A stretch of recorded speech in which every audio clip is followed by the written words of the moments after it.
মধ্যপ্রাচ্যে অস্থিতিশীল পরিস্থিতির কারণে বুধবারও বিশ্ববাজারে বেড়েছে তেলের দাম। এশিয়ার বাজারে ব্রেন্ট ক্রুডের দাম বেড়েছে প্রায় 1.5%। এতে তেলের দাম ছাড়িয়েছে ব্যারেল প্রতি $80।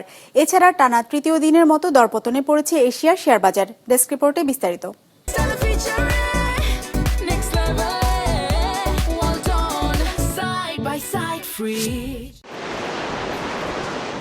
মধ্যপ্রাচ্যে যুক্তরাষ্ট্র, ইসরায়েল ও ইরানের মধ্যে চলমান সংঘাতের কারণে অস্থিতিশীল হয়ে উঠেছে বৈশ্বিক জ্বালানি বাজার। আর এর প্রভাবে বিশ্বব্যাপী প্রতিদিনই বাড়ছে তেলের দাম।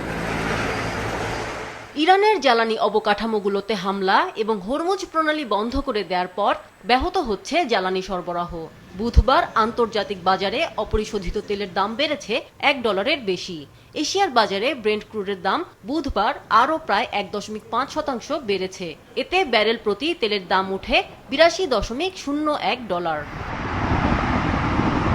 এদিকে হরমুজ প্রণালীর কাছাকাছি জাহাজে হামলার ঘটনায় আর্থিক খাতে অস্থিরতা ছড়িয়ে পড়েছে।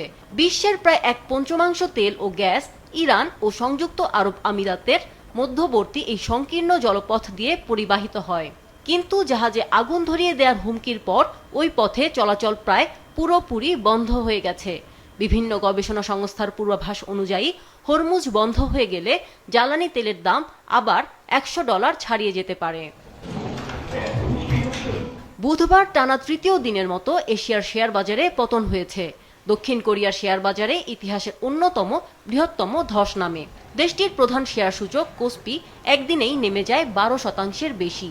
জাপানের নিক্কেই 225 সূচক পড়ে 3% বেশি।